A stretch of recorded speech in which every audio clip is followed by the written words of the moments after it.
নমস্কার বন্ধুরা, Ratna's BD food কুকিংয়ের পক্ষ থেকে সবাইকে অনেক অনেক ধন্যবাদ ও স্বাগত রইল। আশা করি সবাই ভালো আছেন, সুস্থ আছেন, আমরাও ভালো আছি।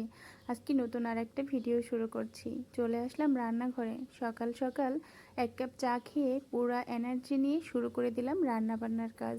আজকে পটল ভাজি করব, বরের খুব পছন্দের পটল ভাজি।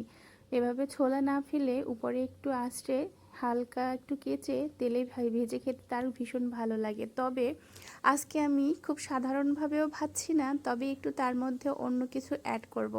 প্রথমে আমি পটলগুলো ভালো করে একটু হলুদ আর লবণ দিয়ে ভেজে নিচ্ছি, হালকা ব্রাউন ব্রাউন কালার করে ভেজে নেব। আর এদিকে আমি পটলের জন্য নারকেল কুড়িয়ে নিয়েছি, নারকেল কোড়া একটু ব্লেন্ড করে নিচ্ছি। আজকে নারকেল কোড়া দিয়ে পটল একটু ভাজি করব, খেতে কিন্তু ভীষণ ভালো হয়। এদিকে পটলের এক পাশটা হয়ে গেছে, অন্য পাশটা উল্টে আর একটু ভাজা ভাজা করে এরপরে পেস্ট করা নারকেল দিয়ে দিলাম এর মধ্যে 2 চামচের মতো। আর দিয়ে দিলাম এখানে হলুদ গুঁড়ো, সামান্য মরিচের গুঁড়ো আর স্বাদ মতো লবণ দিয়ে এরপরে ভালো করে নাড়াচাড়া করে ভেজে নিতে হবে। আমি খুবই অল্প আঁচে কিন্তু রান্নাটা করছি, খুব একটা জাল দেওয়া যাবে না, তাহলে পুড়ে যেতে পারে। সামান্য একটু জল দিয়ে কয়েকটা কাঁচা লঙ্কা দিয়ে নাড়াচাড়া করে একটু ঢেকে রেখেছিলাম কিছুক্ষণ। জলটা শুকিয়ে গিয়েছে, এবারে নামিয়ে নিচ্ছি সামান্য জিরা গুঁড়ো দিয়ে পটলগুলো। খেতে কিন্তু ভীষণ ভালো হয় এই রেসিপিটা।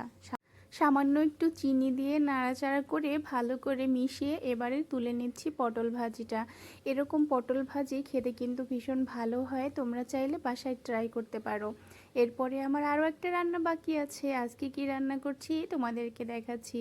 এখন রান্না করব আমার পছন্দের ডিমের একদম কষা কষা। তো ডিম আজকে ভুনা করছি কষা কষা করে। প্রথমে আমি এখানে পেঁয়াজ, রসুন, আদা, শুকনো লঙ্কা, হলুদ গুঁড়ো, মরিচের গুঁড়ো আর লবণ দিয়ে ভালো করে মশলাটা কষিয়ে নিয়েছি। তার মধ্যে দিয়েছিলাম সামান্য পরিমাণে নারকেল বাটা আর দিয়ে দিলাম সামান্য দুধ আর ডিমগুলো।